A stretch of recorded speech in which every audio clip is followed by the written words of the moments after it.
Fourth views, चौथा विचार, बाकी ठीक।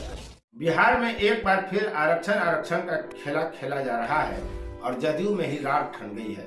आपको याद होगा 2015 में क्या हुआ था, जब आरएसएस प्रमुख मोहन भागवत ने आरक्षण की समीक्षा की बात छेड़ दी थी और बड़ा नुकसान भाजपा को उठाना पड़ा था। तब महागठबंधन बनाम भाजपा की लड़ाई थी और तब के महागठबंधन में नीतीश कुमार भी शामिल थे।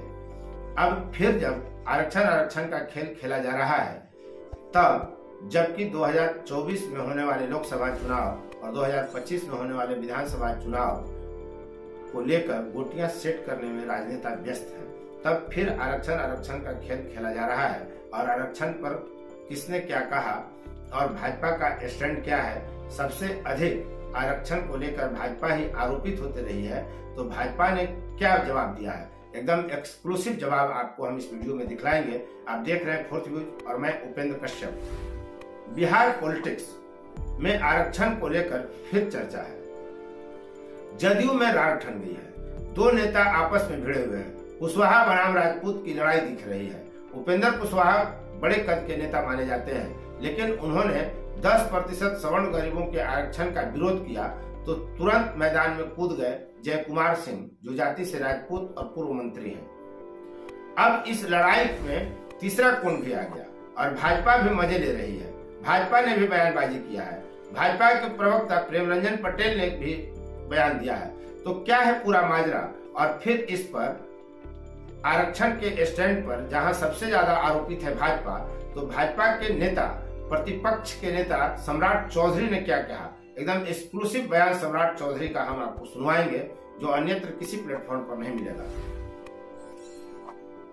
उपेंद्र कुशवाहा ने 10% सवर्ण गरीब को जो आरक्षण मिला आर्थिक आधार पर, इसे वे सिरे से खारिज करते हैं और उनका कहना साफ साफ है कि यह आर्थिक आधार पर दिया गया आरक्षण नहीं है। यदि आर्थिक आधार पर यह आरक्षण दिया जाता तो इसमें तमाम जातियों के गरीब व्यक्ति को शामिल किया जाता, लेकिन यह सवर्ण जातियों के लिए कोटा फिक्स किया गया है, इसलिए यह जातीय आधार पर दिया गया आरक्षण है, न कि आर्थिक आधार पर दिया गया आरक्षण है।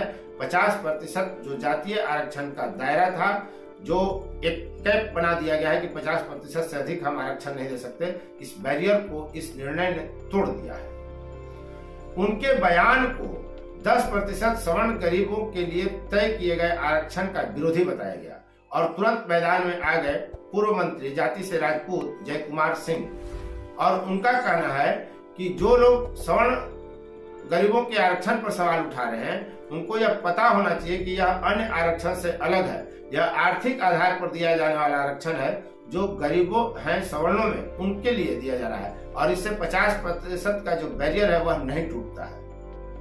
बाद में राजनीतिक कारणों से और नेतृत्व से नाराजगी का खतरा मोल नहीं लेते देख चाहने वाले उपेंद्र कुशवाहा इस मामले पर चुप हो गए, यू टर्न ले लिए, लेकिन तब भी उन्होंने अपनी बात पर अडिग रहने के लिए कहा है कि यह 50% का बैरियर टूट गया है। वे सवर्ण गरीब आरक्षण के विरोधी नहीं है, बल्कि जातीय आधार पर जो 50% का बैरियर तय किया गया है वह इस आरक्षण से टूट गया है, इस पर वे अब अडिग हैं।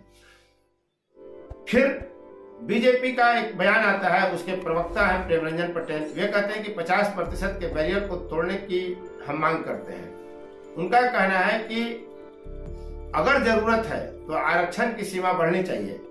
वर्तमान बिहार की सरकार जो है वह पिछड़ों को, दलितों को और अति पिछड़ों को विकास करने का दावा तो करती है, लेकिन ऐसा हो नहीं रहा। वह पिछड़ों को आरक्षण नहीं दे रही। इसका उदाहरण है नगर निकाय का चुनाव। देख लें कि क्या स्थिति हुई अति पिछड़ों के साथ। यह प्रेमरंजन पटेल का दावा है।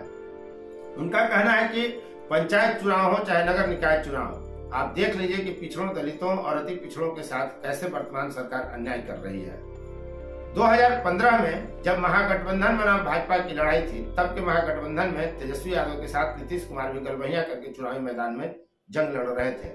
तब भाजपा को यह लगा था कि हम आरक्षण पर बयान देकर भाजपा को मजबूत कर सकते हैं, और भाजपा की मातृ संस्था जो है आरएसएस, उसके प्रमुख मोहन भागवत बिहार आते हैं और वे आरक्षण की समीक्षा की बात उठा देते हैं। पूरा प्रदेश में बवाल हो गया और इतना विरोध हुआ कि भाजपा बैकफुट पर जाती दिखी। भाजपा को इस पर बार बार सफाई देनी पड़ी और अंततः भाजपा को नुकसान भी हुआ 2015 के विधानसभा चुनाव में। अब इस बार फिर आरक्षण का खेल खेला जा रहा है। शायद 2015 को दिमाग में रखकर ही प्रेम रंजन पटेल ने यह बात कही कि हम आरक्षण विरोधी नहीं है और हम आरक्षण की जरूरत अगर पड़ती है बढ़ाए जाने की सीमा को तो बढ़ाया जा सकता है। इस पूरे संदर्भ में सम्राट चौधरी का क्या कहना है?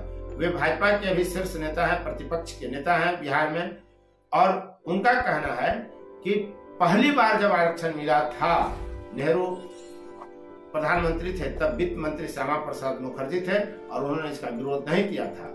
उनका दावा है कि तब आरक्षण मिला जब सरकार में भाजपा शामिल रही, भाजपा के बूते सरकार चली या भाजपा की सरकार रही। भाजपा के बिना आज तक किसी भी दल ने आरक्षण नहीं दिया, ये उनका दावा है और ये पूरा इतिहास इसका बताते हैं। तो आप सुनिए कि सम्राट चौधरी कौन सा इतिहास आपको बता रहे हैं कि कैसे जब आरक्षण लागू हुआ देश में तब भाजपा का उसको समर्थन सहयोग प्राप्त हुआ था। राष्ट्रीय जनता दल के लोग बहुत आरक्षण दूसरी बार आरक्षण कब मिला? जब बिहार में कर्पूरी ठाकुर जी मुख्यमंत्री, कांग्रेस विरोध कर रही थी और समर्थन कौन दे रहा था? भाजपा में जो जनसंघ के लोग थे, कैलाशपति मिश्र जी के नेतृत्व में हम आरक्षण का समर्थन कर रहे थे। मंडल कमीशन कब लागू हुआ? लालू जी कहेंगे कि मंडल कमीशन हमने लागू किया। अरे भाई, तो मंडल कमीशन के लिए बीपी सिंह जी को क्रेडिट दे कि आपको दे, क्योंकि प्रधानमंत्री तो वो थे। और आप दोनों को क्रेडिट नहीं भी दे तो चलेगा, भाजपा को क्रेडिट देना ज्यादा जरूरी है। क्यों कि 143 सांसद जनता दल का था और 200 सांसद कांग्रेस पार्टी का था। हम जिधर जाते, यदि भाजपा के लोग आरक्षण विरोधी होते तो कभी मंडल कमीशन लागू नहीं होता।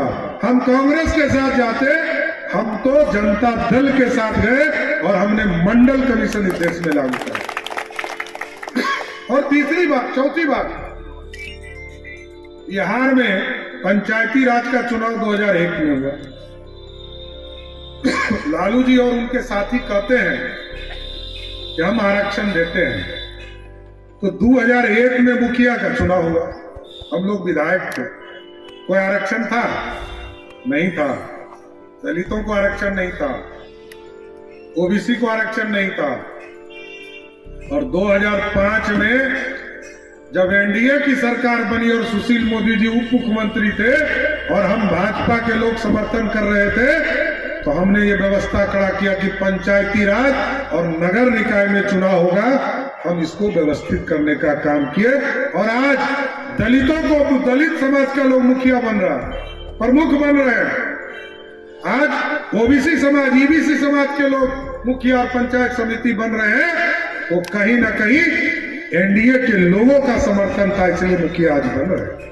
और जब इस देश में लगा, क्योंकि पहले तो उच्च जाति समाज के लोग इस देश में प्रधानमंत्री बन रहे थे, लेकिन जब भारतीय जनता पार्टी के अति पिछड़ा का बेटा और एक चाय बेचने वाले परिवार से आने वाले इस देश के प्रधानमंत्री बने, साथियों, तो उच्च जाति के जो गरीब थे उसको भी आरक्षण किसने दिया? नरेंद्र मोदी की सरकार ने। साथ ये पूरी संरचना हम सबका साथ, सबका विकास और सबके विश्वास की बात करते हैं। हम दलितों की बात करते हैं, अति पिछड़ों की बात करते हैं, उच्च जाति की बात करते हैं और पूरा सिस्टम बनाते हैं। अभी नीतीश कुमार जी से मैं आपके माध्यम से पूछना चाहता हूं, आपने अभी आयोग बनाया है, आयोग में कौन सदस्य है? आयोग का अध्यक्ष, अभी अति पिछड़ा आयोग का अध्यक्ष कौन है? नवीन आर्या जी, जो जनता दल यूनाइटेड के जनरल सेक्रेटरी है और पार्टी के सदस्य हैं, लेकिन उसको आयोग का सदस्य बनाए, अध्यक्ष बनाए। डॉक्टर ने उनको अगला 6 महीने तक आराम करने कहा है, 6 महीने तक। अभी सब रिपोर्ट नीतीश कुमार तैयार कर रहे हैं, मैं सीधा आरोप लगा रहा हूं। ये सारा रिपोर्ट नीतीश कुमार जी कर रहे हैं। कोई अति पिछड़े का जांच नहीं हो रहा। हमने तो कहा था कि जुडिशियल कमीशन बनाओ, और नीतीश कुमार जी ने यह जानबूझकर अति पिछड़े समाज को अपमानित करने का काम किया। हम जब पंचायती राज के मंत्री थे तो हमने स्पष्ट तौर पर लिखकर इनको भेजा कि आपको आयोग का एक कमेटी का गठन करना पड़ेगा। तारकिशोर जी नगर विकास मंत्री थे, उन्होंने भी कहा, लेकिन नीतीश कुमार जी ने कहा कि हम तो 2005 में ही कमेटी का गठन किया। अब देखिए दुर्भाग्य, और आज भी लोग कह रहे हैं कमेटी का रिपोर्ट आने वाला है। क्यों? क्योंकि सब तो डीएम बना रहा है, आयोग के लोग को पता भी नहीं होगा। मैं गारंटी देता हूं किसी आयोग के मेंबर को पता भी नहीं होगा। आप देख रहे थे फोर्थ न्यूज। उम्मीद करता हूं कि आपको यह वीडियो पसंद आया होगा और आरक्षण की पूरी स्थिति समझने में आपको लाभ मिला होगा। यदि अब तक आपने चैनल को सब्सक्राइब नहीं किया है तो चैनल को सब्सक्राइब कर लें, शेयर लाइक कमेंट जरूर करें, और हाँ, बेल आइकन और नोटिफिकेशन वाली घंटी जरूर दबाएं ताकि आपके पसंद का वीडियो आप तक सबसे पहले पहुंचे। धन्यवाद। फोर्थ व्यूज, चौथा विचार।